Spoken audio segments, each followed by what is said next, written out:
Aloha.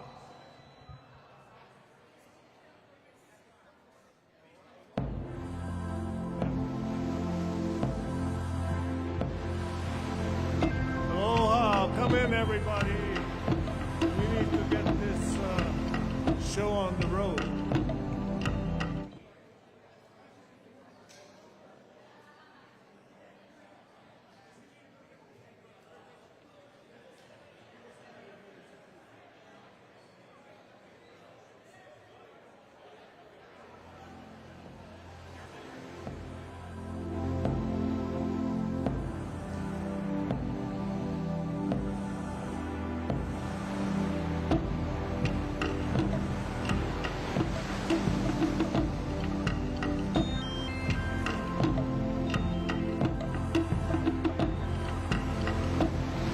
Before we get started, can we have the nominees for elected office to come to the front, for the nominees for elected office to come to the front?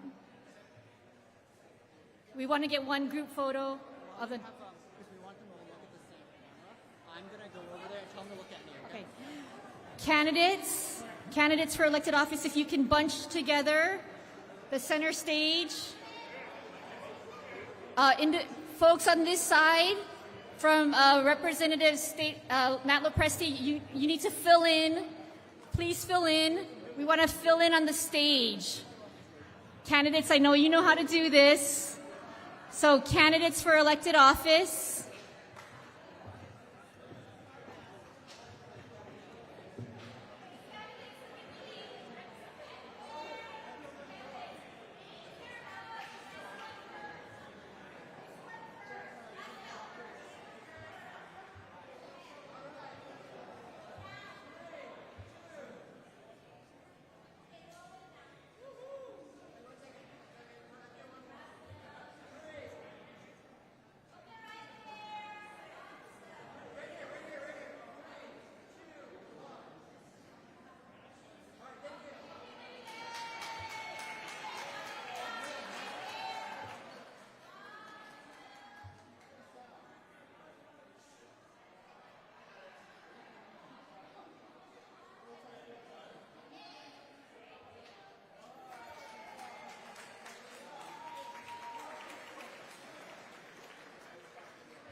No. Aloha. Let's all get seated. And I can appreciate that since this is a Democratic rally, we are boisterous as usual. So if we all can take our seats.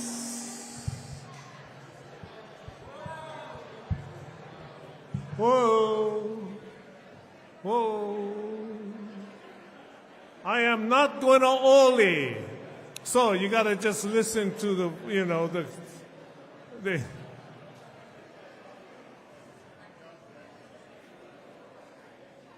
No.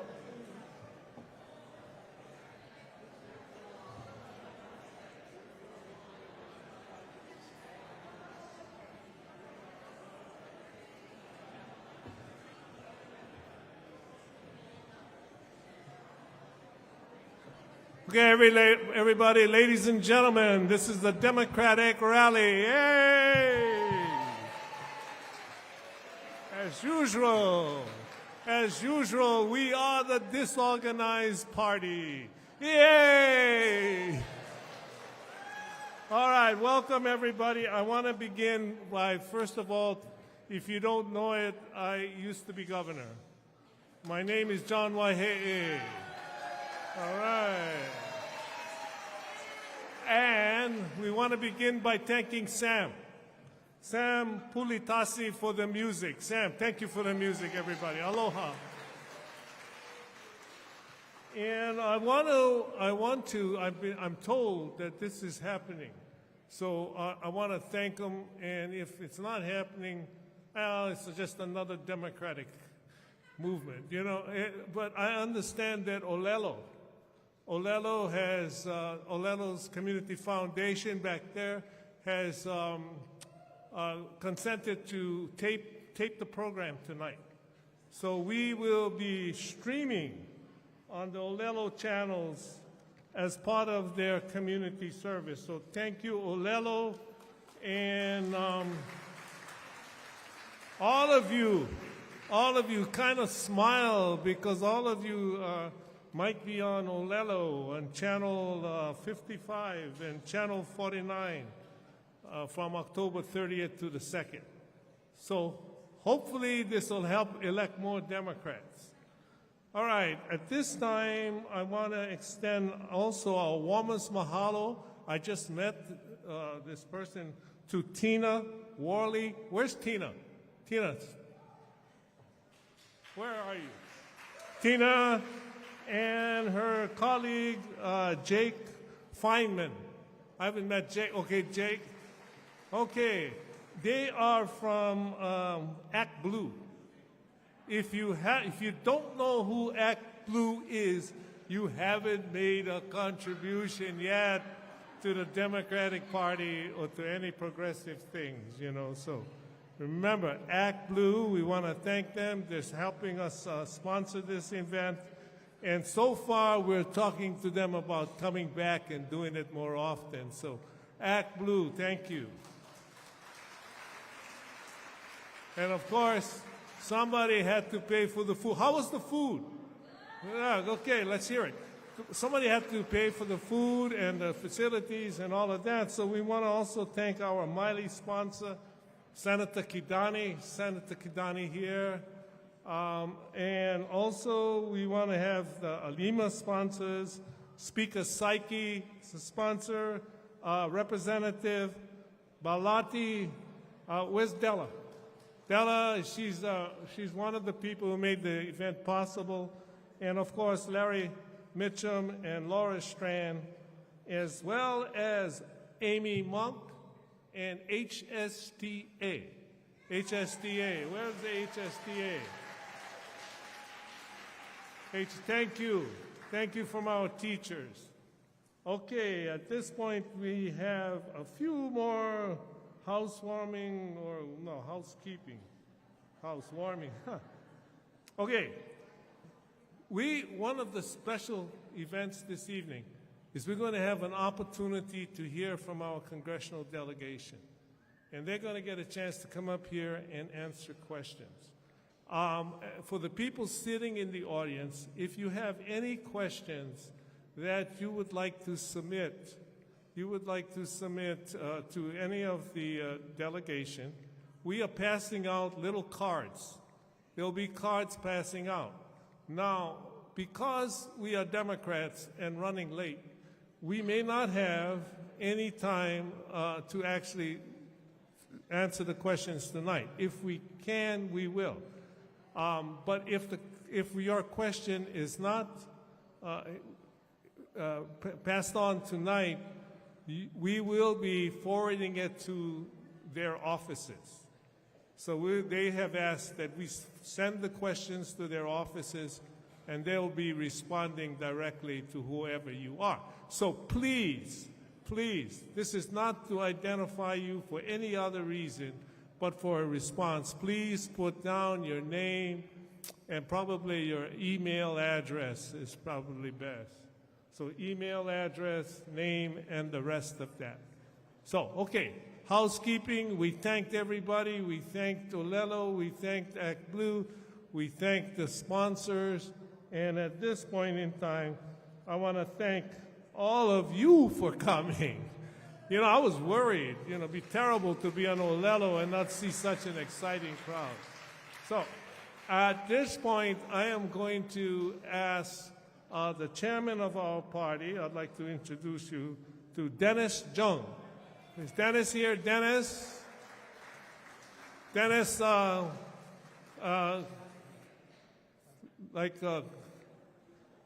yeah, come up and say a few words.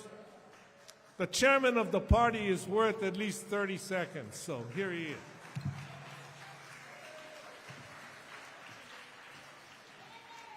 You know, on Thursday, we were wondering if we're going to have 50 people here tonight, so I think we made our goal. So thank you very much, everybody, for coming, and thank you very much, Governor Wahe, for being such a magnanimous MC for this evening. Thank you very much, everyone. Thank you. Yeah, I tell you, you know, they asked me to MC this tonight, you know, and I ran into Brickwood Galataria recently, and he told me that when he was emceeing, a professional MC, he wanted to be a state senator. And when I'm governor, I want to be an MC, you know. So this is what David Ige has to look forward to. It's lateral movement. It's called lateral movements. Anyway, what am I doing today? Oh, talking about David Ige. The governor, unfortunately, could not be with us tonight, but we also want to send our gratitude for the 8 years that he served the people of Hawaii. So would you all join me in sending our appreciation to Governor Ige for his commitment to the state of Hawaii. At this time, I want to ask all of us to join me in giving a warm welcome to our congressional delegation. So please join me in welcoming Senator Schatz, Senator Hirono, and Congressman Case to the stand.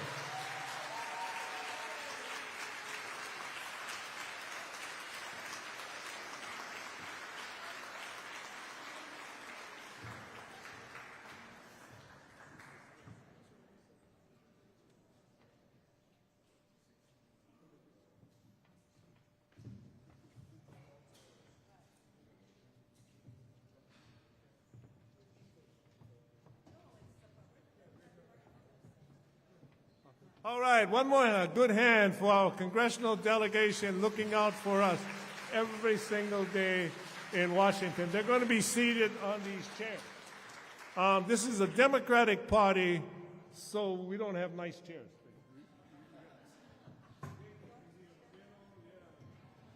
I'm going to take some liberties right now, and I'm going to ask them to just say a few words of how happy they are to be here tonight. Aloha, everybody. Aloha, Hawaii Democrats. We're really pleased to be here, and one of the things that makes me most pleased to be here is how much we've actually accomplished in the last 6 months, from the American Rescue Plan to the PACT Act, taking care of our veterans who've been exposed to toxic burn pits, to the first gun safety legislation passed in a generation, to the biggest climate action ever taken by any country in human history, to reducing the cost of prescription medicine for people on Medicare.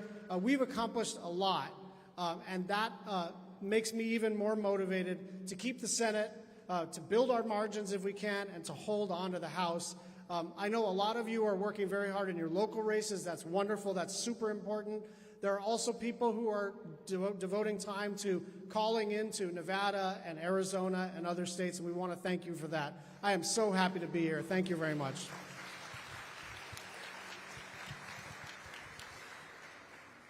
Aloha, everybody. I'm going to stand so that people in the back can see us. I'm glad to be home, but actually Brian and I were on the same flight coming back from D.C., and I think I'm suffering from reverse jet lag because it was like 5 o'clock. I went, oh my gosh, it's 5 o'clock. I'm supposed to be here. So obviously, I'm really glad to be with all of you. Now, we have a lot to face in this election. How many of you think that democracy is at risk in this election? Yes, it is. All hands, frankly, should be going up, because all across the country, we are seeing all kinds of efforts to make it so much harder for people to vote. There is intimidation going on when people are voting, and there are dozens of laws that have been enacted. And so we in Hawaii, I'm glad that we have a state legislature that is not doing all those things, but I hope that we recognize what is happening in the rest of the country, and we do everything we can. Each one of us, if you think that democracy is at risk, I really would like to ask each of you, what are you doing between now and Election Day to fight against the threat to democracy that we are facing? And yes, we did all the great things that Brian just talked about. There's more to come. But we ain't going to get any more stuff done if we lose the House and the Senate, as well as governorships and the legislative elections, because so much of the battles will be happening at the legislative level. And we can thank a far-right Supreme Court for that. So good to be here with all of my fellow Democrats. We've been together for a long, long time, and we will continue to fight the battles that we thought we had won, but that don't stay won. That is why we all need to be here to keep up the fight. Mahalo, everybody.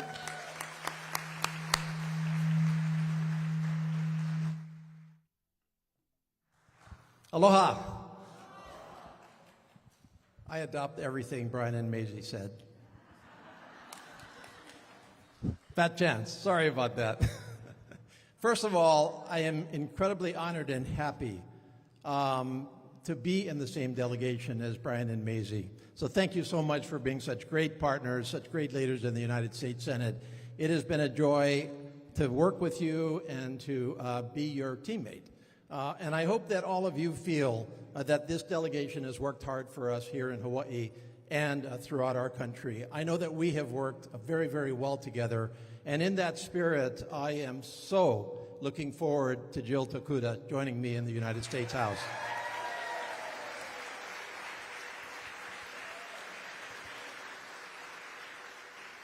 You know, Brian and Mazie said it exactly right. We have gotten incredible amounts accomplished in this Congress under very adverse circumstances. Brian mentioned it, the largest climate change bill in the history of our country, and by the way, the second largest climate change bill in the history of our country. The largest and the second largest. We got our state through COVID with all of your help. We're not quite through yet, but we got through pretty well. We fought the battles on prescription drugs. We fought the battles on equality. We passed the Equality Act. We passed good, solid protection for women's rights to choose. At least we did in the House. I'm sorry about the Senate, but it wasn't their fault. We need to go on fighting those battles, but we also need to tell the story, because sometimes the story gets lost in the middle of campaigns. What we as Democrats accomplish for our country and for our state. We need everybody to be talking about this, because the bottom line here is that we have to speak to the things that people care about, and people care right now about their own houses, about their own budgets, about their cost of living, about their gas, about their families, about education. Those are the the issues that are going to determine this election across our country and that are going to influence and determine the elections here this year in Hawaii and down the road. So we have to keep fighting for people's needs, everyday needs. We can't forget that ever. We have to say what we have delivered, how we have delivered, and what we will deliver. And we need all to be hanging together. The secret of the Democratic Party's success is going to lie, as it always has, in unity and inclusion, the big tent, and hanging together and getting through our discussions inside our ohana, and then going out to fight together on behalf of everybody in this country. That's what we have to accomplish, and we don't have much time left here, at least for this year. So as Brian and Mazie both said, if you've got any time to spare for some really critical races around this country that are going to determine the future of our country, spend the time there. Thank you so much. Thank you. Thank you. Thank you. Now we get a chance to ask them questions. So I have some questions up here that some very thoughtful people worked on. So I don't want to, first of all, for Senator Schatz, this question here says, do you have an update for our community on the decommissioning of Red Hill? That's something that, you know, we have been very concerned about, and much money has been allocated, and much money more will be needed. And since you seem to be in the center where the money is,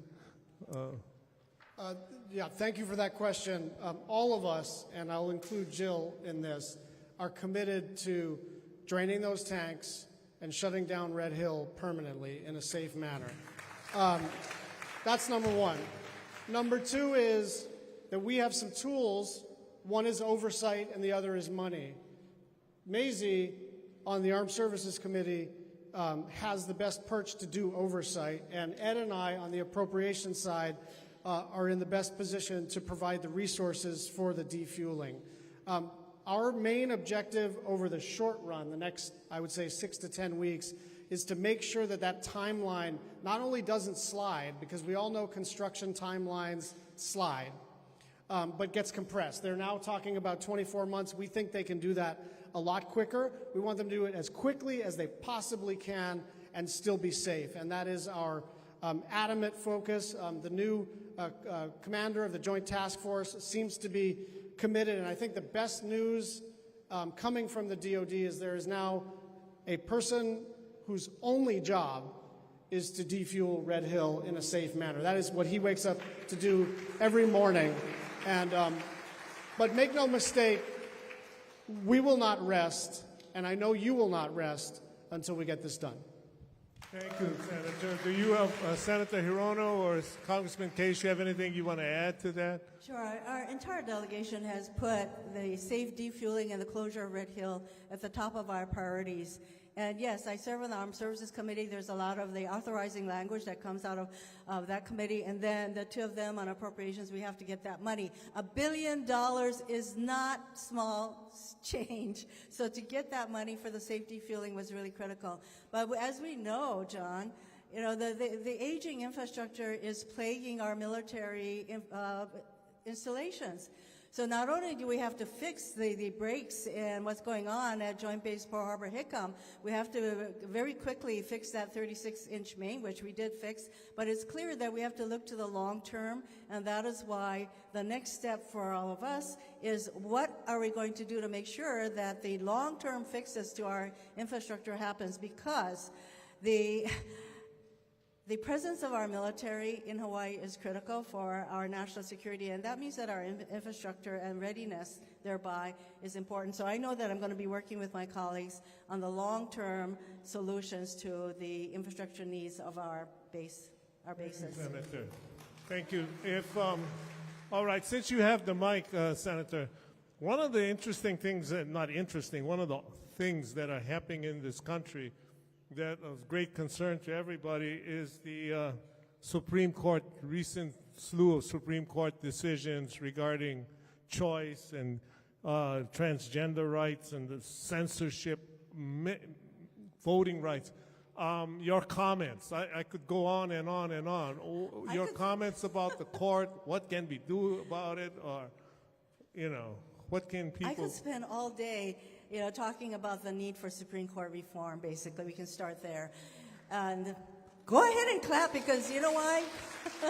we have an ideologically activist, very conservative majority on the Supreme Court that are taking away rights and protections that we thought we had won decades ago. So I know we have some teachers here. Janice, that decision that makes it really hard for public sector unions to collect fees, that was one of the decisions that this Supreme Court, activist Supreme Court, did, a 40-year precedent that enabled our public sector unions to collect fees out the window with the Janus decision.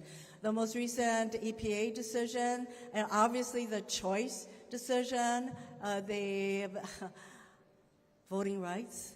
We have an activist Supreme Court. We need to, in my view, reform the Supreme Court.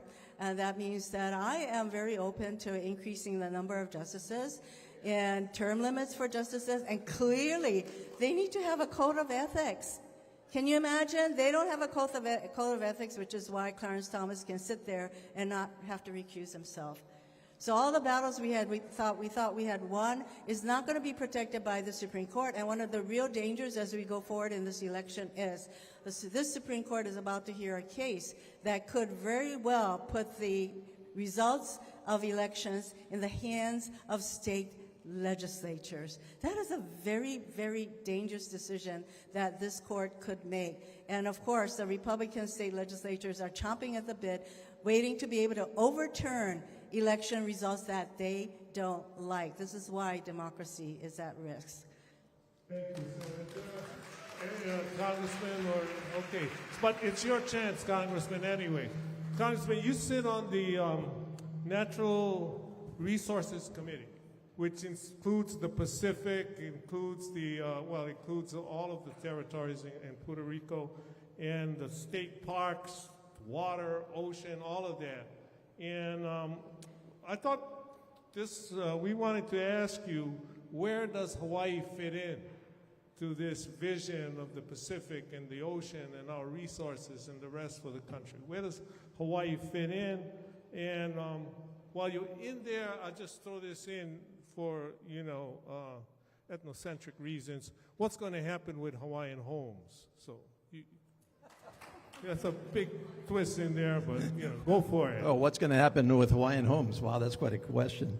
Well, I really appreciate you raising that. That is my other committee, Natural Resources, which has jurisdiction, as it sounds like, of all natural resources across the country, all public lands, all national parks. It also has jurisdiction over our oceans. It has jurisdiction over our indigenous peoples, so our Native Hawaiians. This is one of those areas, first of all, the obvious, where elections matter. You know the famous phrase, elections do matter.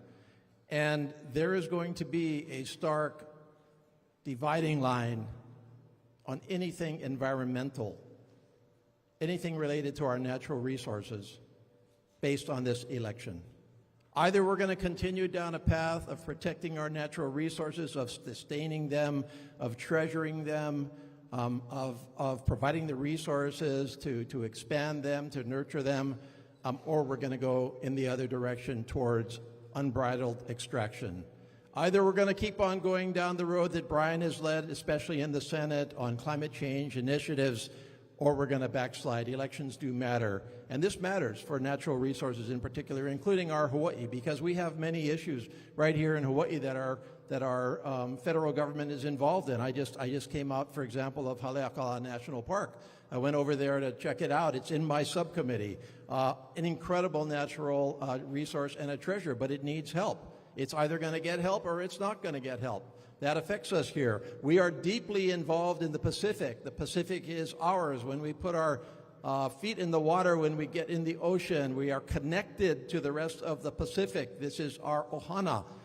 And we are responsible here in Hawaii for taking care of our Pacific with our fellow Pacific Island nations across the entire Pacific. And this is a time of great peril to the Pacific Islands on a number of fronts. Whether you want to talk about geopolitical with China, basically wanting to convert the Pacific into, their lackey. Whether you want to talk about the protection of our oceans, where even though those are small islands, it's an incredibly large resource that they have to protect, not to mention the high seas, and they're having problems protecting it. Whether you want to talk about their own challenges with climate change, here in Hawaii, for the most part, we can go up a little bit in elevation. Imagine you're in a country that your highest point is 13 feet. 13 feet. I think that's right for the Marshall Islands. Somebody here is an expert on the Marshall Islands. In any event, you get the point. And so this is an area that we must focus on collectively as a country. But here in Hawaii, we have a special stake in this, not only because of our cultural ties, not only because of our geographic location, but because we have right here in Hawaii the expertise to help the entire Pacific. We got great institutions such as the East-West Center, great institutions such as the University of Hawaii, who has incredible expertise in the Pacific. We can actually be for the Pacific what we've always truly dreamed about, which is being the gathering place for the Pacific. We've dreamed it, we've acted on it, we've never fully realized that potential. And so we can go forward in the area of that potential. I think I used up all of my time, so I don't know what the answer is on the Hawaiian homelands. Well, since we're talking about the Pacific and the military, and the Congressman, Senator, mentioned the Chinese involvement in the Pacific. So I wanted to see what do you anticipate will be the U.S.'s role, the military's role vis-a-vis China, North Korea, and the rest of these areas that seem to be very problematical in the Asian Pacific region? Well, I think the advantage that the United States has as it relates to the Asia-Pacific region is that we have shared values and long-term friendships with most of the Pacific Island nations. It's true that China is trying to make inroads and has been successful in doing so, but our approach can't be like China's, and we can't just treat these island nations, these sovereigns, just as outposts for us to put a runway on or a harbor in. These are our friends throughout the Asia-Pacific region. And so while we may have a geopolitical strategy in mind as it relates to being a counterweight to China, the most important thing is to help our Pacific Island nation friends and neighbors to address climate change, to address illegal fishing, to help us to heal the oceans, to help with health care, to help with telehealth. The more I meet with Pacific Island nation leaders, the more I understand that they really want to be treated as equals. They understand that they represent small places, but they are still sovereigns and they are still heads of state. And to the extent that the Chinese Communist Party doesn't really respect the countries with which they interact and do view all of those relationships as merely instrumental for their purposes, that's our advantage. Our values will carry the day, but we have to be there, and that's why I'm really pleased that Tony Blinken, Joe Biden, and others have actually physically showed up. They're talking about establishing embassies throughout the Pacific and sort of institutionalizing a little bit more of meeting in person and not just jumping on a Zoom or having them fly to DC or Europe for a once every 2 or 3 years meeting. We have to meet them where they are, which is throughout the Pacific region. Thank you, Senator. Any additional comments? I want to add to that because I spent a lot of time on the Senate Armed Services Committee focusing on the importance of our Pacific Island nation friends. And it's really true, Brian, that we can't just pay lip service to how important they are in our part of the world. The Indo-Pacific area of responsibility is the largest area of responsibility of any of the combatant commands, as we call it. And all of the Pacific Island nations are there. We have China trying to, induce all of these island nations to sign agreements with China and all of that. And we know that in the long term, it is not in the best interest, as far as we can see, of these island nations. So as we embark on the compact negotiations with the Marshall Islands, Micronesia, and Palau, the recognition of how important these compacts are to our national security and mutually to the mutual benefit of our island nation friends is sinking in. And I'm really glad that the first time ever, President Biden invited the leaders of the island nations to come to Washington, D.C. Can you imagine? They had never been asked to convene and been invited by the President of the United States to convene and to really have their concerns listened to. And they are getting the kind of attention that they well deserve. But now it's more than attention. Resources and partnerships need to ensue. Thank you, Congressman. Okay, well, and thank you for all of your support, all of you, for the East-West Center, and which is part of that, and a very part of one of our institutions in Hawaii. But since you have the, this is one of my questions actually. Since you have the mic, Senator, one of the controversial issues that are going across America has to do with gun control and the rest of that. And it seems like the opposition party in the Supreme Court is in favor of, I don't know how to say it, but it's in favor of spreading guns all over the country. What do you think we can do about that as a state? I mean, or even in Congress? How can we, or is there anything we can do about that? Things we can do. Fortunately, Hawaii has some of the strictest gun safety laws. Unfortunately, the Supreme Court's recent New York gun case, I think, raises in question some of our gun safety laws. And so there will be some challenges, but that doesn't mean that our legislature shouldn't continue to do everything we can to provide gun safety laws. This is one of the few instances where the Supreme Court has decided that maybe the states can't enact this kind of legislation. Whereas, when it comes to choice, let's leave it to the states, which is also BS. And so a lot of things, I should say I'll say it's bullshit. Okay.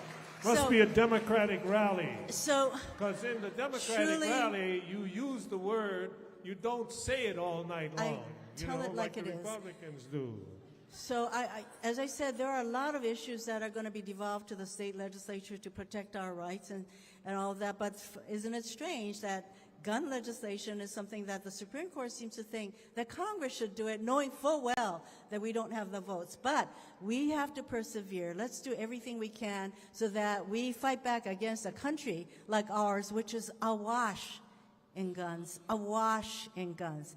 We spent a lot of time on the Senate Judiciary Committee talking about what we can do to provide and enact gun safety, and we did manage to do something along these lines to close some of our loopholes this past session.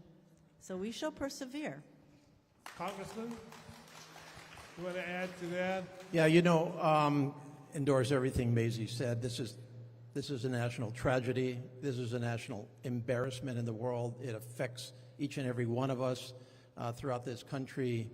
One could only hope that the fever will break one of these days and we will see the American people across the board say this is enough. Many of us thought it would have happened after the tragedies, especially over the last 5 or 10 years. It hasn't, but I believe it can and will at some point. But what is at some point? So many deaths, so much tragedy, so much dislocation, so many countries around the world saying, what the hell is wrong with you? This national disease that America has, they actually write about it as a disease. And it is, it's an epidemic. It's been declared as an epidemic. But I think the one point I want to make here, and so we're going to have these discussions in Congress, and elections matter, right? Because there's a very clear delineation right now. And by the way, there's a little bit of a zone of mixing right now where we can, in fact, pull off some reasonable gun regulation. We have, but nowhere near what is necessary. I think we'd all agree on that as Democrats.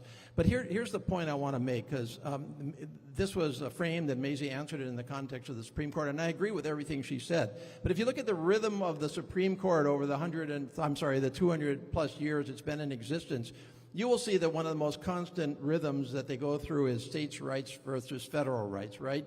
A court comes along and says, no, the feds get to kind of make up the rules across the way, and then another court comes along and says, no, we're going to give that back to the states, the quote-unquote great laboratories of democracy. And, of course, this is the consequence in areas such as women's rights, gun control. But here's the point. That's going to happen, but this is where our state and county partners come in, especially, because we in Hawaii have to be strong on this. We in Hawaii have led the country in many critical areas. We in Hawaii led on the Equal Rights Amendment. We in Hawaii led on a women's right of choice. We in Hawaii led on gun control and gun regulation. We did all of that right here, out in the middle of the Pacific. And we have to be that bulwark for the rest of the country. We have to give hope to other states that, yes, of course you can do that, you should do that. We have to make up eventually the majority that persuades other states and other people across the country that this is the thing that we have to do. So, hey, just because we're back in Washington fighting over gun control and all these other things in the United States Congress, we need everybody that is in our elected office and right here in Hawaii to pass the best possible laws you can. Right now, we need them. So please, be our partners on that. You already have been, but we need more. Thank you. Thank you for the challenge, Congressman. We got a question for you. Yes, I'm following the... No. Can Brian take my question? Anyway, one of the things that happened recently, talking about Supreme Courts and Democrats and so forth, is President Biden's student loan forgiveness plan, which he put out there and which, you know, the Democratic majorities backed up.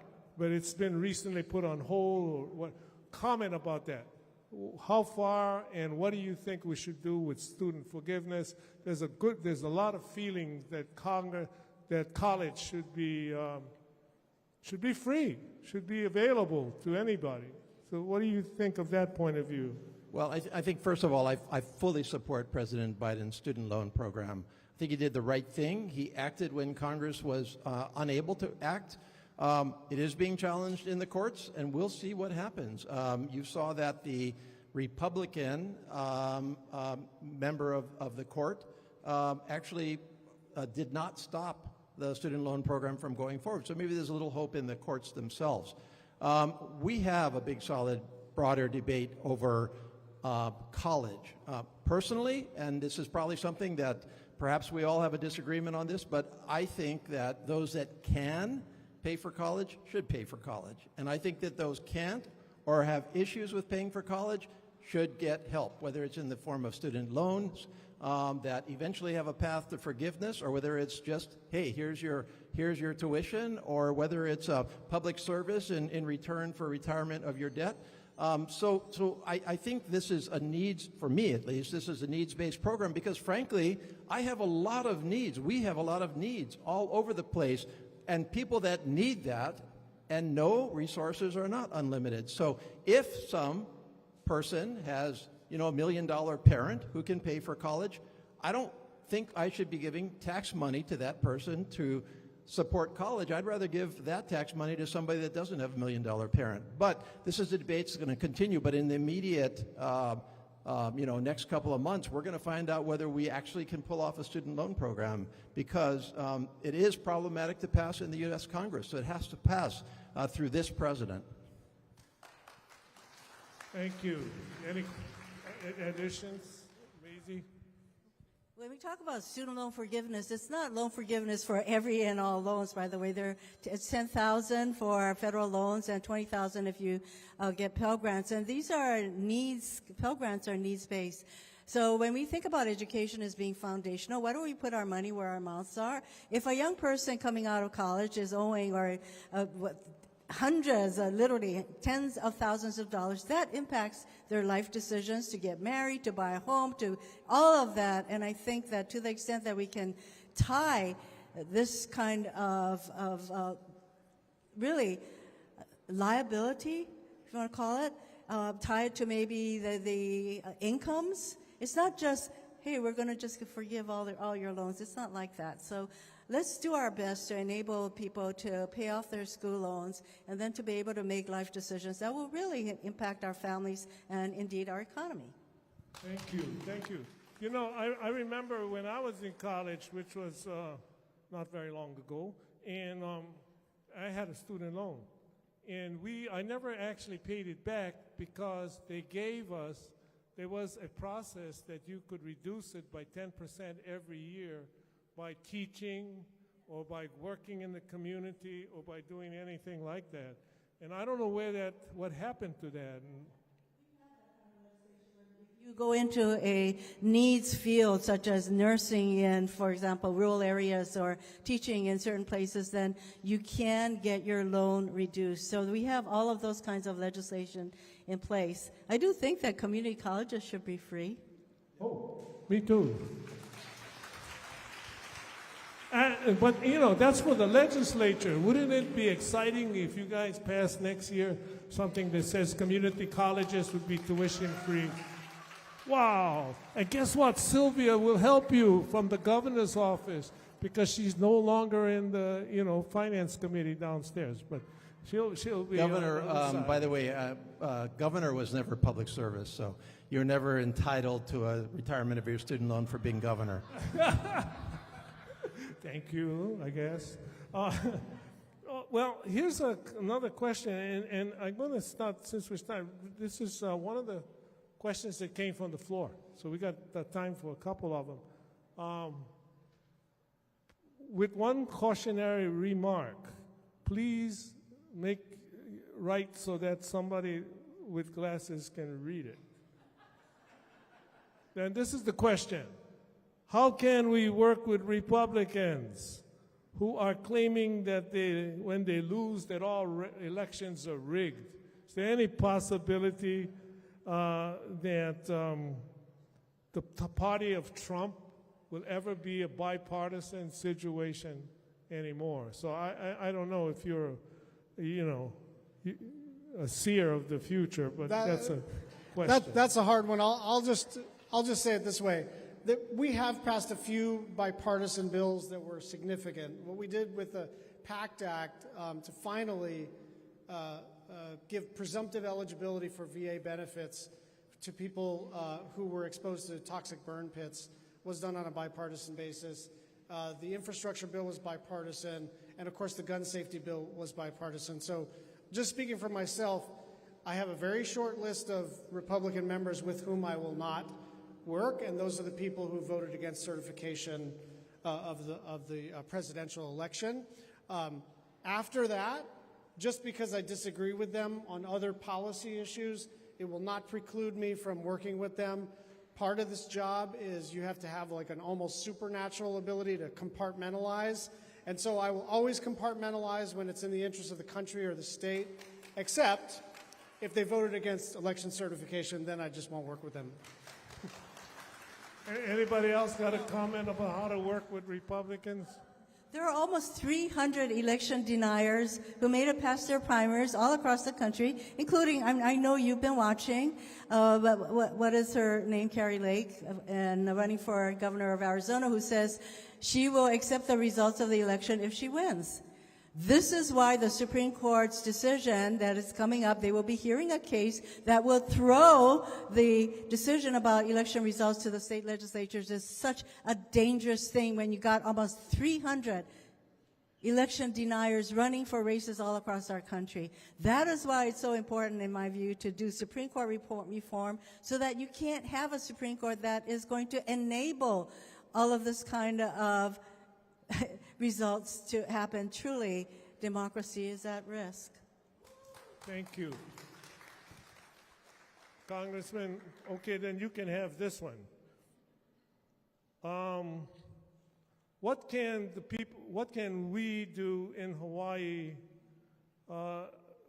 in the legislative level to ensure that choice remains an option, given the actions of the National Supreme Court, I guess? Yeah, I mean, I think basically what we've all said before.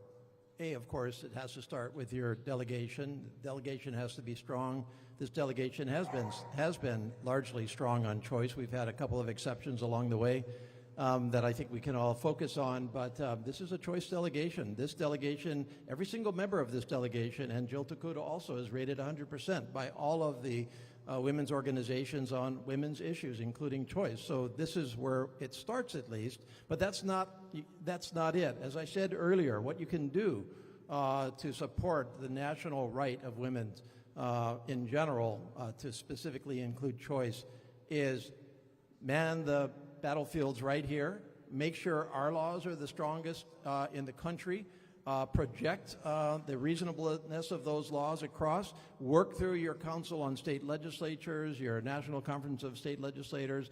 I believe, and polls show this pretty consistently, that a significant majority of this country actually do believe in a women's right of choice, including many, most independents and many Republicans. So at least we've got a core critical mass to work with. We've got to overcome that, and I think that it's kind of like a two-pronged approach, a pincer approach, if I could put it that way.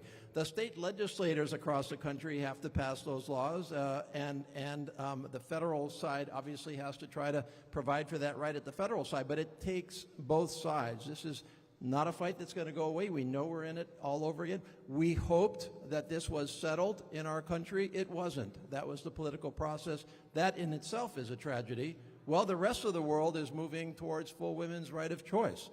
And so we're out of step with the world. So here in Hawaii, we can stay strong, project, work with other places to elect similar state legislators, county councils, Democratic parties across the entire country to keep that drumbeat going. And yes, of course, reach out to find the partnerships where you can. Back to the previous question, I'm like Brian, you have to compartmentalize.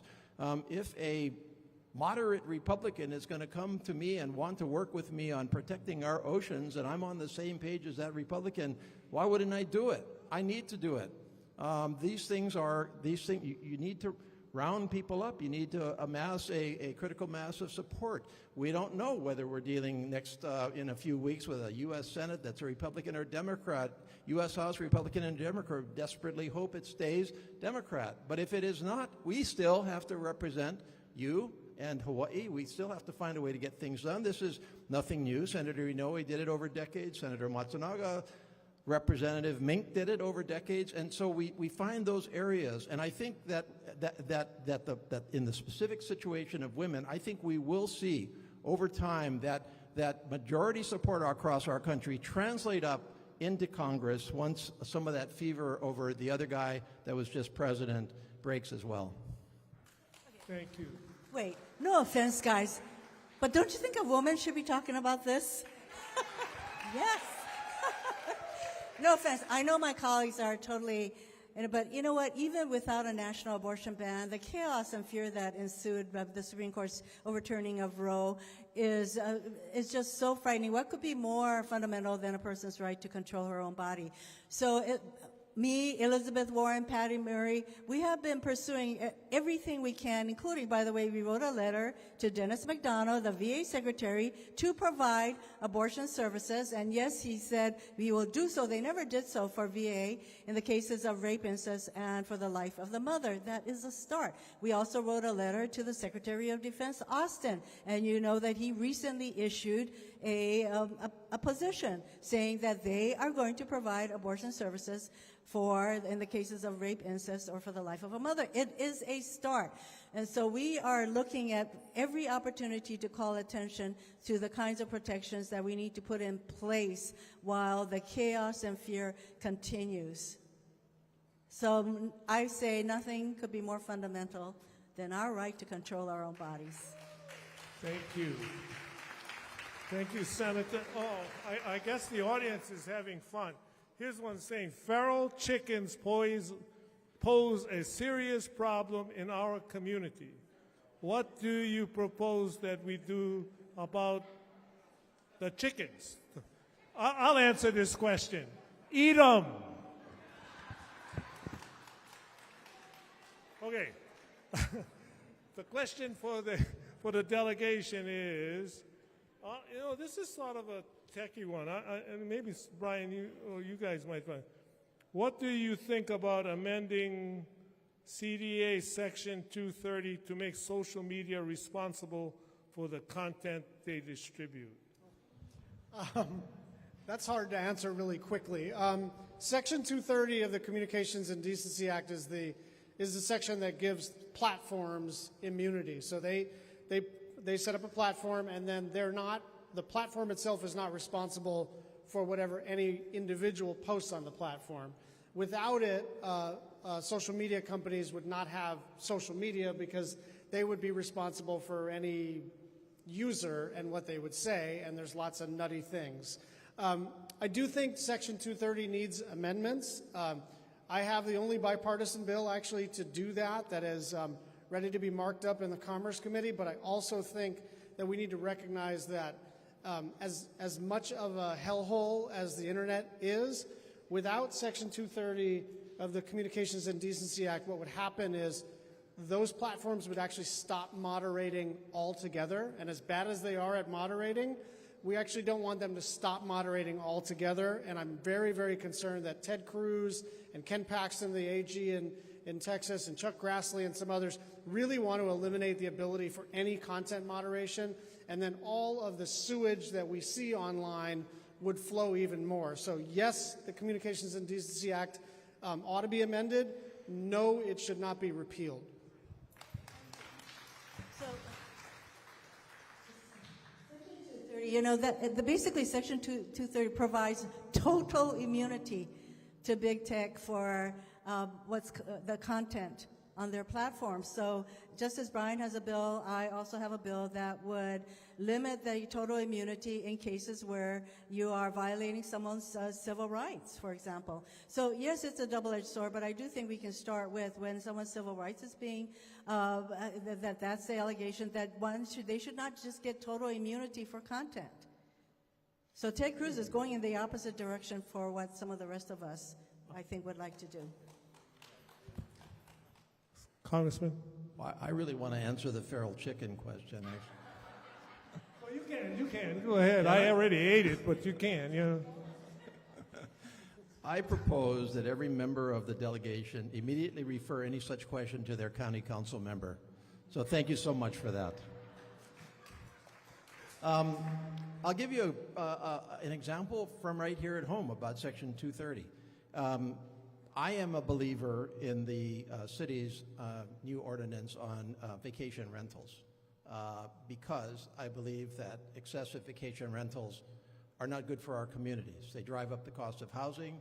They keep our local people out of homes. They keep residents out of being able to, there's less inventory for people to buy. They are inconsistent for neighborhoods, et cetera, et cetera, et cetera. The vacation rental companies who post this material have taken the position that if they post a vacation rental that they know to be illegal, they have no liability for that because Section 230 gives them the right to basically do whatever they want on those platforms. Now, courts have since said that no, you don't get to hide behind Section 230 from that perspective. But I actually introduced a bill to say, no, in that situation, you can't hide behind it. You know it's illegal. You shouldn't be, facilitating an illegal act by arguing free speech. By the way, this is exactly what we did already with child pornography, because in the early days of not the early days, but the early days of the net, some of the folks that were posting child pornography by somebody else were arguing, I can't be sued for it. And we took care of that pretty fast. That's a pretty, as we would all agree, graphic example. So these federal laws, sometimes they have translations right here in Hawaii. They're a little complicated, and we've got to kind of pick them up and work them. But that's just part of the 230 debate. Thank you. Okay, here's, was that feral chicken question from Tommy Waters? Is that what? Tommy, take care of the chickens. Where is he? Anyway, here's a question. How are Democrats better in reducing inflation and the cost of living than Republicans? Who had the mic initially first? Well, a couple of things. Everybody needs to understand that inflation is a global phenomenon, and we just have to be honest with each other about what's happening. That's number one. Number two is people are really suffering. They're really, really suffering. They're not able to fill their gas tanks. They're not able to pay their electricity bills. They're not able to buy groceries to the extent that they were before. Now, the Inflation Reduction Act did a couple of really important things. First, it actually generated enough money to pay down the deficit, probably the first piece of legislation that paid down the deficit since the 80s. And that'll have a marginal but positive impact on inflation. But the other things that it did are reducing the cost of prescription medicine and capping the total amount that anybody on Medicare pays annually to $2,000. That's going to save people I know hundreds of dollars every month. And then on the energy side, in the climate piece, we think about this as a sort of global phenomenon, but we really wanted to make sure that to the extent that we were spending money on climate action, that regular people got an opportunity to participate in the clean energy revolution. And so annually, each individual homeowner and renter has an opportunity to take advantage of a bunch of different incentives for conservation and efficiency and clean energy generation in their homes or apartments. This was a really key aspect of the Inflation Reduction Act because we wanted to make sure that it wasn't all about a spreadsheet and emissions reductions, which I stare at all day, but also to make sure that people paid less for their energy. Thank you. Any comments from the senator and the congressman? There must be people in John, this. just remember, not a single Republican voted for any of these these initiatives that we work so hard to put in place. Reducing energy costs, reducing prescription drug costs, reducing insulin costs. Not a single Republican voted for any of these things. Remember that in November. Wow, people need to know that. I mean, we really need to make that known. Okay, I know there's got to be some people in the audience who are over 70 and under 25.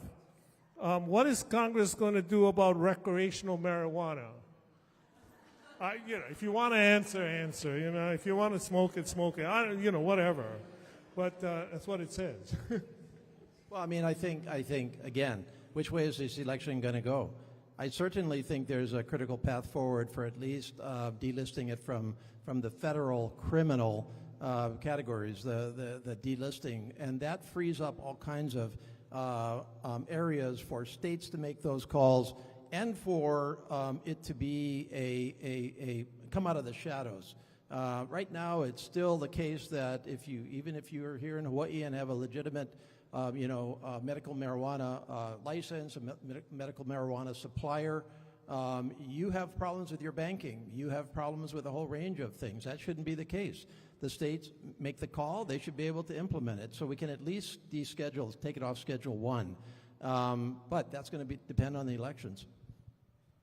Thank you. I'll just add one point, and this is something my friend Cory Booker has said a lot, which is that there is no difference in terms of the rate of use of marijuana among people of different ethnic backgrounds.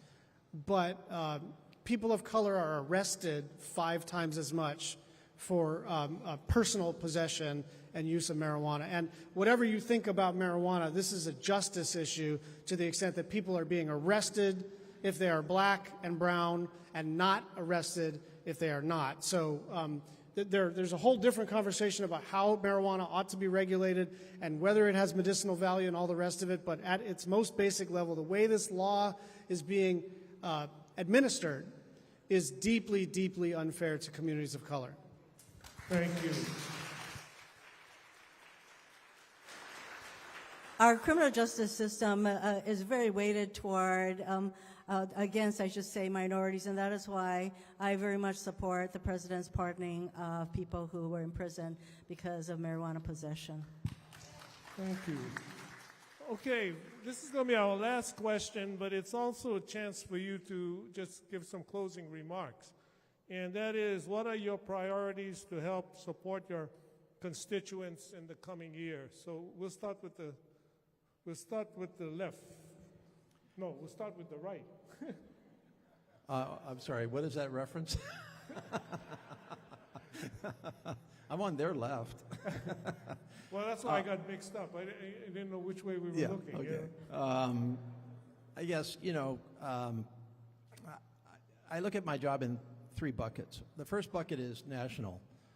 How do I work with Brian and Mazie and our other colleagues in Congress to achieve the right policies, the right goals, the right directions for our country? How do we have a reasoned foreign policy that is not just this kind of jingoistic, militaristic, let's attack everybody, and yet is also not a isolationism, avoid the rest of the world, naive perspective? How do we find that rhythm? How do we find the way to achieve a reasonable gun regulation when most of the country supports it? Similarly with women's rights. These are national issues, and so my goal there is to work with my colleagues in Hawaii to have your feedback, to have your guidance, and to work with my delegation and others to achieve the right results for our party and for our country. And I say that very deliberately, for our party and for our country. It cannot be only for, it can't be exclusive. It's got to be a combination. I think the second goal is how do I help Hawaii? How do I translate the federal government's resources and power and direction in a way that will work for Hawaii? I think this delegation did a very good job collectively in responding to Red Hill and in funding the Red Hill needs on a very, very short time frame. So that's a very graphic example of that. We used our collective ability to do that, but I could give you many, many other examples from education to human services and otherwise. And then finally, and this is an offer to each and all of you, to include our elected officials, but my job is to make sure that none of you get lost in the weeds with our federal government. So we're talking Veterans Affairs, we're talking Social Security, we're talking immigration, where you just get, somebody just, federal government just kind of loses track or does the wrong thing. Those are my directions. National, help Hawaii, help my individual constituents. Thank you, Congressman. The health and safety of the people of Hawaii is a very high, uppermost priority, which is one of the reasons that our delegation prioritizes the safe closure of Red Hill and the money that it's going to take for that to happen, as well as, by the way, the long-term infrastructure needs of our base infrastructure. Nationally, we need to codify Roe v. Wade. We need to pass the Voting Rights Act. We need to pass the Violence Against Women Act. We need to pass a gun safety legislation nationwide. So these are all priorities that nationally have, of course, an impact on Hawaii. And so that is the way that so much of what we do has a very strong impact on Hawaii. But again, as I said, for me, the health and safety of the people of Hawaii is uppermost. Can we just thank John Waihee for being an excellent moderator? Thank you. So I just want to thank you. I really enjoyed this. This is why I'm a Democrat. Smart questions, good questions, real engagement. I just want to thank you. But to answer the question, first priority, drain Red Hill, decommission Red Hill. We're all on the same page there. Second priority that I want to track is to help Josh and Sylvia to succeed and to establish that working relationship as much as we can. And then the third piece that I want to track is about half of the money in the infrastructure bill and about a third of the money in the Inflation Reduction Act is not automatically going to come to the state of Hawaii. We have to apply for it. We have to compete for it. And so we have to work together, and we will, to make sure we maximize those dollars for all the good causes we're talking about. A lot of it comes automatically, formula funding and all the rest of it. Some of it we have to go out there and chase. Thank you. Thank you. Let's hear it for our congressional delegation, Senator Schatz, Senator Hirono, Congressman Case. Thank you so much for being willing to spend time with us to answer our questions. And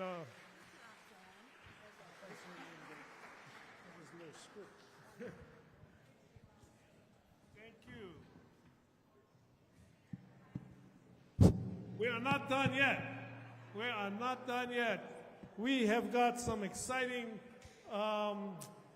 additions to this program tonight. At this time, I wanted to introduce. Can you make an announcement that we have a lot of extra food and if people want to take home, they can? Oh, okay.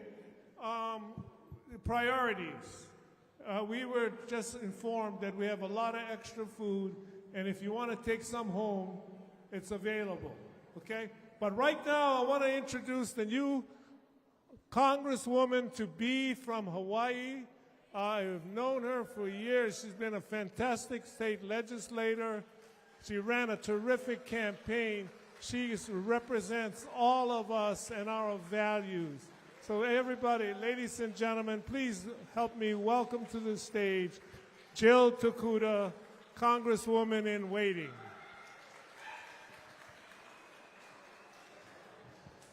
Thank you, everyone, and aloha.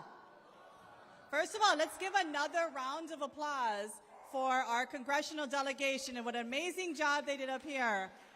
Brian, Mazie, Ed. Clearly, I have some very big shoes to fill as a member of this delegation, but where else can you be on a Saturday night sitting in a cafeteria with so much rich history and talk about everything from marijuana to feral chickens and everything important between only a Democratic rally. But I just want to start off and say, and I know we're all, rustling about to get some food, seeing old friends, but I just wanted to share with all of you a story that I thought about when I was listening to our congressional delegation speak about the fight that they are doing in Washington, D.C. A few months ago in a hot summer, I sat on the beach of Waianae with the Kupuna Council. And I met a retiree who looked at me straight in the face and said, "I'm nobody. I don't matter because all the decisions that are made are over there in Honolulu. No one looks like me. No one cares about me. So what you gonna do about that?" That's what Democrats are about. We're about making sure that every darn person in this state, from Hilo to Hanalei, understands that they are somebody and everybody counts. Everyone. We have 17 days. 17 days, people, to remind people that at the end of the day, we're there to earn their trust and support. That every single day, over the next 17 days, that they know the fight that we're putting up to make sure our communities are safe, that people have access to education no matter where they live, no matter the color of their skin, that people are going to fight for their representation, to be their voice, for all of our workers right now who make sure that we have all the things that we have, that they have the dignity and the respect of being a worker and being part of a union. We need to remind them what's at stake over the next 17 days. But most importantly to me, in addition to listening, to learning, to reminding them what we stand for and what we fight for, to me it's all about, in 17 days, can we give them hope? Everything we've talked about on this stage, and you've heard every single policy imaginable that's happening in the federal level, down to the state and county levels, it comes down to, can we restore hope? Hope for the people of this state. And every night when I go home and I sit at my kitchen table with my 2 kids and I eat dinner, I'm looking for that hope as a working mom. That's the urgency why I'm running right now. I'm running because everyone, thank you, every single child, every family in this state deserves the hope at knowing they can sit at their own kitchen table one day, raise a family here in Hawaii, see a future for themselves here. And that's what we Democrats do. We give hope to people. We give hope to families. So I'm running to make sure that on day 18, we all get together, we stand up tall and proud, and we get the hell back to work because our families, our people, our workers are counting on us. So thank you for being the heart and soul of our party, for being the heart and soul of our community, and I look forward to joining as a member of our congressional delegation after November 8th. Mahalo, everyone. Have a great evening. Wow. Another exciting Democrat going to Congress. Thank you, Congresswoman. At this time, it was just the other night, I was watching television, and I saw our Republican opponents for governor and lieutenant governor talking about what they see, what they want to do for Hawaii, you know, what they're going to do. And what they talked about was the most ironic thing was that they started to talk about that they would have done things differently during the pandemic. They would have done things differently. We would have done it better. We would have not been so strict with the requirements and with all of that and with following all these doctors and so forth. They were making a big issue of that. So I just happened to go look at some statistics. Actually, I talked to the governor recently about these statistics, and he showed me the map across the United States. And the red states had the worst cases of COVID in the nation. Hawaii was number one. Hawaii was the best. We did the best. Now, the problem with talking about COVID in terms of process and restrictions and the like is that these statistics misrepresent something. People don't realize that what we are talking about are human beings.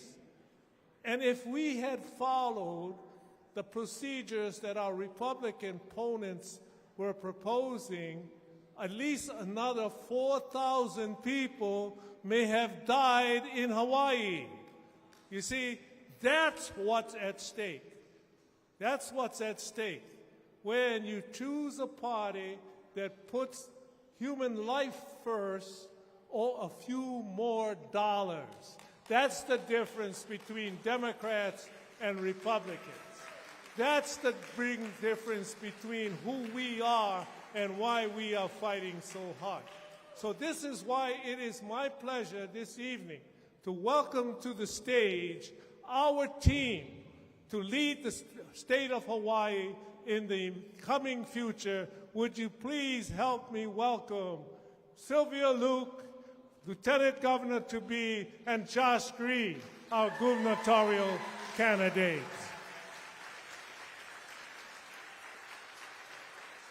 Don't they look great? Let's hear it. Let's hear it.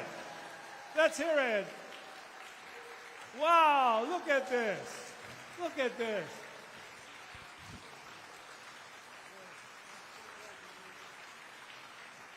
Let's hear it for our team. So we'll start off with hearing from our Lieutenant Governor designee. Yes. Wow, whatever you call it. Whatever I call myself. Aloha. It is such a pleasure to be here among Democrats. Let me just say it has been a whirlwind since we started our election decision about a year ago, and it's been a long, long fight, but I'm just so honored to be here. You know, some of you know my history, so I'm gonna just take a few moments to tell you about it. So I was born in South Korea, came here when I was 9 years old, couldn't speak a word of English, and thanks to teachers like the ones in the back, HSTA, I had a teacher in the 5th grade, Kaumanu Elementary School, right up here. She said, I'm not going to send you to an ESL class. I'm going to have you sit with me every day until you know how to learn English. And that's the best way that you can learn. And the thing was that was my first impression of how special this place is and what Aloha is all about. And I have spent my lifetime repaying that debt, repaying the debt that I have to the state of Hawaii. Only in the United States and only in the state of Hawaii can an immigrant like me can hold the second highest office in the state. But I am ashamed of where we are in the state as a nation. And I'm embarrassed about some of the decisions coming down by the federal government, some of the decisions coming down by the courts. This year we celebrated the 50th anniversary of Title IX, where, yeah, go ahead.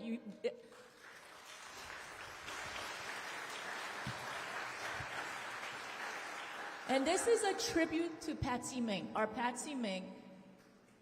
shepherded a law to make sure that girls have just as much equal opportunity in education as much as boys. We celebrated 50 years this year. At that very moment, the Supreme Court struck down our women's right to choose. Women's right to choose has been in place for 50 years, and that was struck down. Luckily, thanks to people like Joe Takuda, Josh Green, many of the others who are in the legislature. Maybe Ed was there in 2006. Ed, were you there in 2000? In 2006, the state of Hawaii legislature did the right thing by codifying the Privacy Acts into statute. The problem is that the statute that we passed at that point was based on what was in practice at that point. So as you can imagine, now abortions can be done through pill form, abortions can be done by RPN, so it's not completely protected. So even more than ever, we need the congressional team like Jill, we need the leadership of people like Josh, we need people in state government and the legislature to make sure that we're completely aligned when we talk about protecting people's rights and protecting people of Hawaii. I am a practicing lawyer, and I've been taught that justice is blind. It is unfortunate that the justices are blind to the injustices that's going on around the state, around the nation, and it is up to state of Hawaii to protect what is important, protect our values, protect our way of life, and make sure that we do it right. And that's why we need this team more than ever. You know, people are saying, okay, this general election is almost over. You know, your guys are going to win 60-30 or whatever it is. But that's not the point. What we're trying to do is convince people that we are the right ticket. And for them to be aware and for them to know that we are the right ticket, it doesn't matter about the polls. They need to check that box. Because once they check that box, they put their faith and trust in this team, and that's what we're asking you to do. It's not about the polls. It's about your faith and trust in making sure that government say what it does and do what it say, and that's what we're all here to do.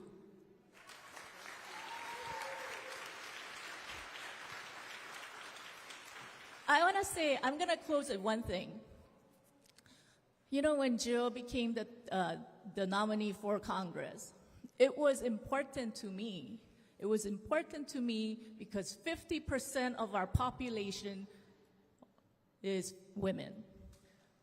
50% of population at UH now, you know, now the enrollment at UH exceeds 50%. 50% of our workforce, close to women. 50% of people, in fact, I see more than 50% in the audience. So when push comes to shove, when people want something done, they call women to do the work. That's why Lorna is the chair.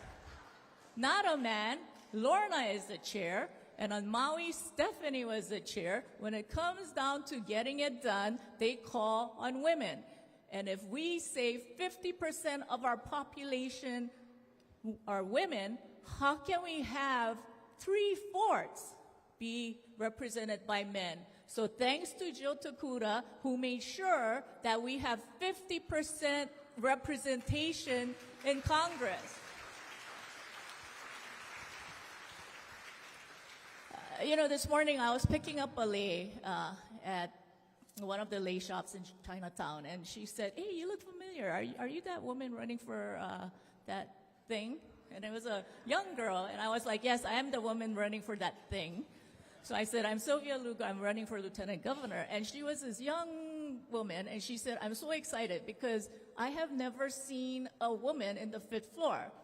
And she goes, well, you know, she was only, 18 or something, so of course, when Mazie, the great Mazie, was there, she wouldn't have remembered. But you have this man who, at this stage in the campaign, has committed to making me a true partner. It becomes a partner when we are dealing with preschool access, with broadband.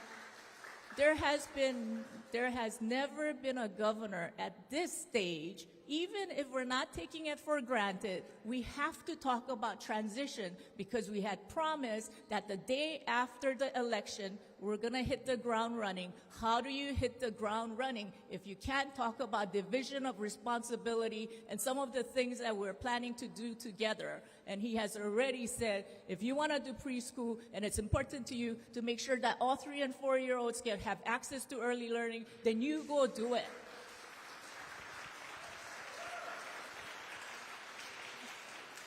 There has never been a gubernatorial candidate to commit that early. But that says something. That says he values a woman and he values a partnership. And I'm going to make sure what Mazie did to bring a woman back on the 5th floor, and I need your help to do that. So mahalo, everyone, and I am now going to turn to my friend, the man of the hour. If you can stand with me, the next governor of the state of Hawaii, Josh Green.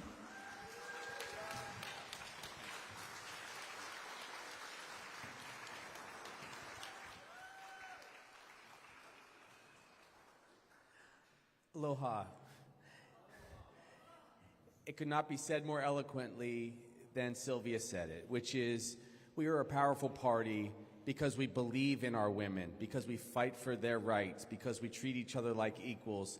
But to come and have a partner in Sylvia, a full partner, has been extraordinary. Let's give her another round of applause because I so appreciate everything you are about. As I walked in just a few minutes ago, I walked by Ed and I thought, I just voted for that guy. And I thought, there's Brian. Someone else I just voted. I would have voted for Jill if I could live in 2 districts at the same time. So my apologies, Jill, that I'm a CD1 person at the moment. And I thought how great it is that we come together and we exercise our right to vote. We live in a state that believes in the vote. We live in a state that believes in people. And Democrats have always been able to come together to fight for the values of our state. So I'm grateful to be with you tonight. I wanted to first tell a story, and I won't go on a long time tonight, about a woman named Charlotte. Because sometimes elections are about 1 million people, and we are fighting, Sylvia and I, to make sure we convince everybody that we have the right values for our state, that we have the passion for our state. And so sometimes we reach out with the platitudes that we have. We fight for the values that go way back to the era of John Kennedy. Friends of mine like the Bucksteads who are here tonight, who led our party in Kona for years, constantly talked to me about that era so that we were reminded about the values we fight for. But I'm going to talk about one woman for a moment, this woman named Charlotte. Charlotte was walking in Chinatown, not far from where we are, just 3 or 4 months ago. She's deep into her 70s. She has some loss of memory. She was walking without clothing in Chinatown, when my chief of staff, Brooke, another powerful woman, came to her, heard about her from the police, and came with clothing to her and took her in. Brooke saw this person that was struggling and suffering here in our beautiful state, a state that has so much resource, so much compassion, but sometimes people fall through the cracks. So we clothed her and we took her to a small place over in Waimanalo, what we call Kauhale, a small village that was supported by great legislators like Della. Let's give Della a round of applause, who's a leader in our house. And this woman who had no clothes, who had no money, had no family, her health was poor, found a small home in a small community run by beautiful people. And 2 or 3 months later, I went and saw Charlotte again after seeing how emaciated she was, how she was struggling, and she was doing spectacularly well. She now had a home and a community. She looked beautiful. Her strength had begun to return. She began to eat again. She wasn't eating. And I tell you this story because now she's able to be visited by the family that we find around the state for her. People like us, Sylvia and I, and you, believe that housing is a right for people. We fight for these kind of things, unlike our Republican opponents who say, oh, government should get out of the way. Government shouldn't worry about people. The economy will take care of them. They'll do fine if we just don't tax, and the money will find their way to these individuals. Well, it doesn't. Some people struggle, and sometimes they need our help. And now this one person, in my mind, is a symbol of what we believe. We will find a way to help people, whether it's one person or one community or one county or one state or one part of America. We as Democrats will find the way to help them. So thank you for being there for us when we fight for these issues.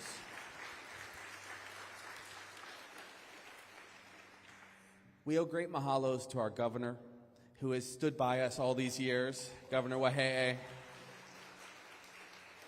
We owe great mahalos to Brian, who has begun to lift that legacy up again with Mazie as they fought to restore all of the clout that was placed so heavily on the shoulders of Senators Inouye and Akaka for all those years. And now look, we have voices that are powerful, bringing back the resources so that we can address Hawaiian homelands, so we can address mental illness, priorities for us, so that we can address land and climate like never before. We should be proud of our delegation.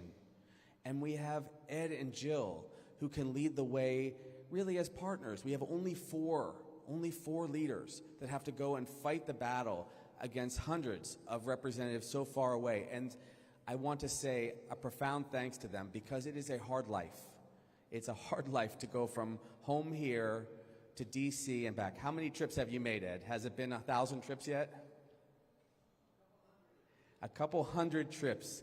It is unbelievable to imagine that they have that passion to constantly get up, constantly fly 6,000 miles, because they love people like Charlotte, and they love our community, and they fight for our educators, and they fight for our climate.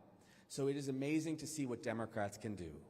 Now, it is true that we will probably do well in a couple weeks, but we don't take it for granted, because things have been unusual. They've been unusual since the moment that Donald Trump stole an election from a beautiful person, a human that led us so strongly, a woman leader that should have been president, Hillary Clinton.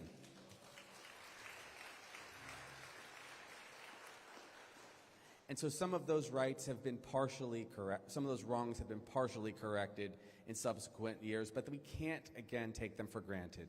So the reason that we win, in my opinion, is because people know that we actually care more, that we actually care about these issues that are pervasive through our times. And Sylvia was, I have to say, so humble. It is not a small piece of government that I will ask her to run. It is half of the government that I will trust as we make decisions together, as she looks to education. And why is it so important that she takes on education, early education? Think about this for a moment.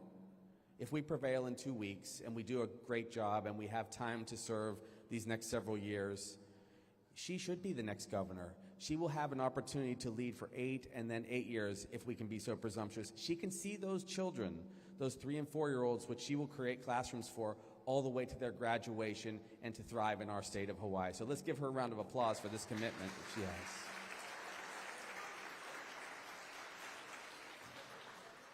So as we come down the home stretch, if I may just humbly ask for a small favor.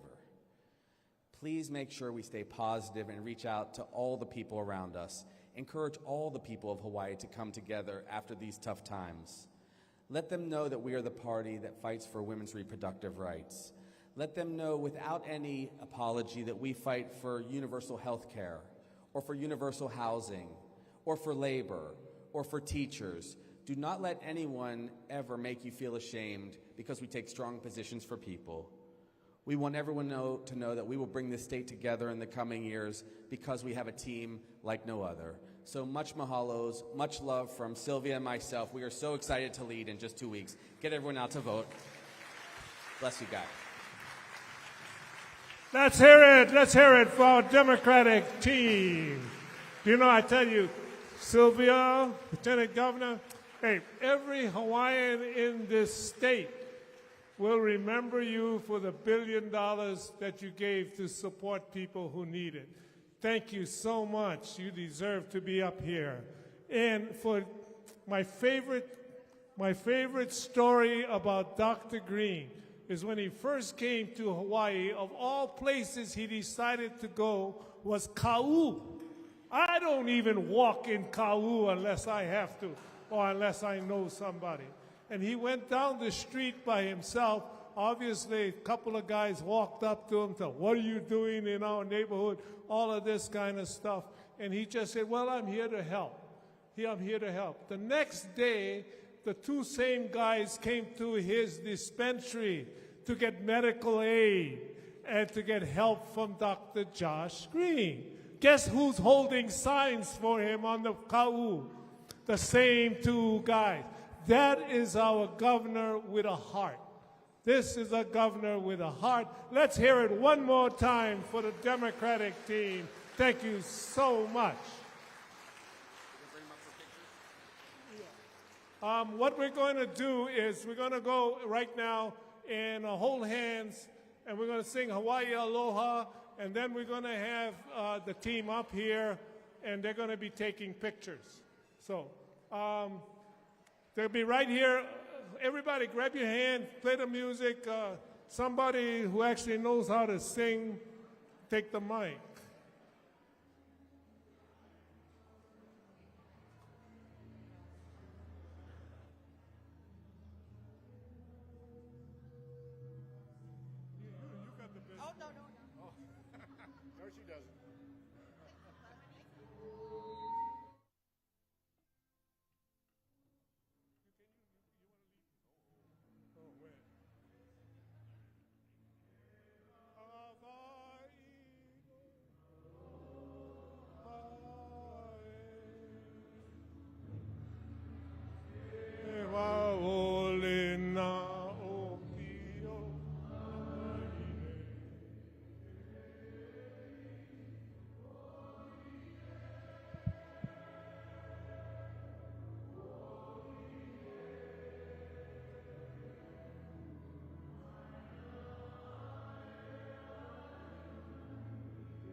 For those who are interested, the Lieutenant Governor and Sylvia will be up here if you want to take pictures with them or shake their hands or do whatever you need to do. Aloha, everybody. Thank you for all your help. Thank you for putting together the rally. Let's go. Let's win it in November. Aloha.